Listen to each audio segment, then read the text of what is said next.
हम पूरे इस्कॉन परिवार की ओर से इस प्रकार के घृणित कार्य की निंदा करते हैं और हम सभी मिलकर के आगामी 21 तारीख को एकत्रित होंगे। इस्कॉन के बहुत सारे वॉलंटियर्स भी वहाँ पे एकत्रित होंगे और हम सरकार से निवेदन करेंगे कि ये बहुत महत्वपूर्ण विधेयक को पास किया जाए।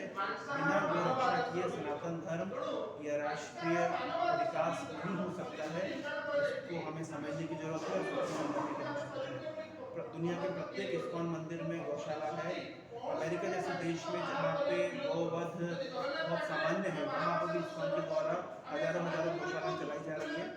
और भुवनेश्वर में हमारी गौशाला है, यहाँ पे लगभग 100 से अधिक गायें हैं। इस प्रकार से अनेक धार्मिक संगठन है जो सभी गौशाला चलाते हैं, जिसके माध्यम से गौ सेवा होती है। हम सरकार से ये निवेदन करेंगे कि इस प्रकार से इन गौशालाओं को समर्थन मिले, सहयोग मिले, ताकि वे अपनी सेवा कार्य को अधिक से अधिक बढ़ा सकें।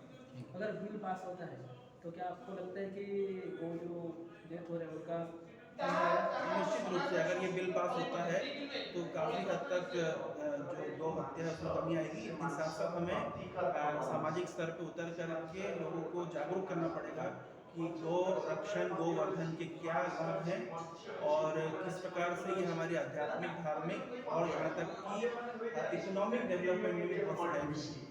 इसलिए अनेक धार्मिक संस्थाओं को आगे आकर के प्रचार प्रसार कार्यक्रम बनाना चाहिए ताकि लोग जान सकें कि गोवर्धन को क्या महत्व है। ये गौरक्षा आपका पहला विजन था ना, ये जो विश्व हिंदू परिषद का साथ अब जुड़ा हुआ है? देखिए, हम जो भी संगठन गौ रक्षा के लिए आगे आते हैं हम उनका सहयोग देते हैं, क्योंकि हमारी फिलॉसफी है, हम कृष्ण के भक्त हैं। नमो ब्राह्मण देवाय गो ब्राह्मण हिताय च जगत हिताय कृष्णाय गोविंदाय नमो नमः।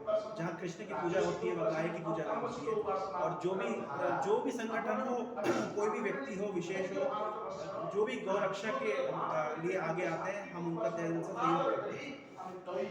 तो ये आजकल देखने को मिल रहा है कम से ज़्यादा लोग कुत्ते पालने में व्यस्त हैं, क्यों ऐसा हो रहा है? बड़ी दुर्भाग्यपूर्ण स्थिति हो गई है, क्योंकि लोग जानते नहीं हैं कि गौ सेवा के क्या महत्व है। अभी एक गणमान्य सदस्य बता रहे थे कि अगर किसी परिवार में कोई समस्या आती है तो गाय उस समस्या को अपने ऊपर ले लेती है, लेकिन कुत्ता अपने ऊपर नहीं लेगा। तो है ना, ये बहुत ही विचित्र स्थिति हो गई। लोग घरों के अंदर कुत्ता पाल रहे हैं जबकि वो गाय पालनी चाहिए और गाय की सेवा करनी चाहिए। तो इसके लिए अवेयरनेस की ज़रूरत है।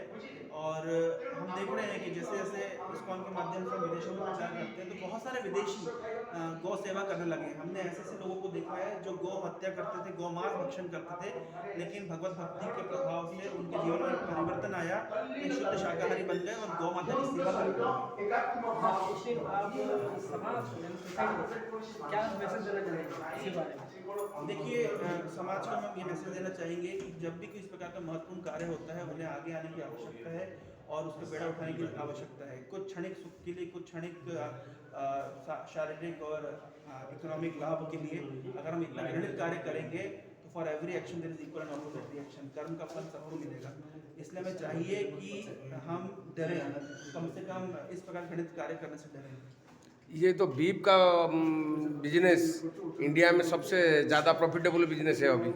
उसको तो पहले रुकना चाहिए। तो यूपी देखो, जो भी धर्मांतरण स्टेट है ना, उस उधर तो ज़्यादा हो रहा है। इकोनॉमिक डेवलपमेंट करने के बहुत अच्छे तरीके भी हो सकते हैं, तो क्यों हमें गाय की हत्या करके इकोनॉमिक डेवलपमेंट? तो ज़्यादा तो एक्सपोर्ट हो रहा है दुबई। क्यों हम अन्य विकल्प नहीं चुन सकते?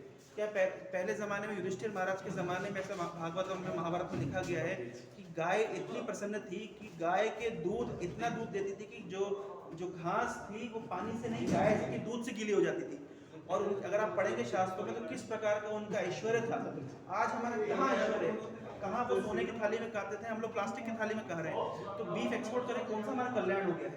अगर हम हमारे शास्त्रों को उजागर करके देखें तो जहाँ जहाँ गोवर्धन हुआ है, गौ की रक्षा हुई है, वहाँ वहाँ लक्ष्मी का निवास हुआ है। वो जितने सारे संगठन, वो तो इसी में आज जो मिलित हो रहा है गौ रक्षा के लिए, वो तो सारे सरकार की तरफ से है। तो सरकार का एक पार्ट है, संगठन का पार्ट है। वो चाहेंगे तो तुरंत हो जाएगा। अब ऐसा करना हो कि कोई करने की जरूरत नहीं। सरकार अपना कार्य करे और हम सब भी अपना कार्य करें। हम सब भी लोगों को ग्रास रूट लेवल पर जागरूक करें। इस तरीके से मिश्रित प्रयास से, मिलित प्रयास से ही हम सफल हो पाएंगे। ठीक है।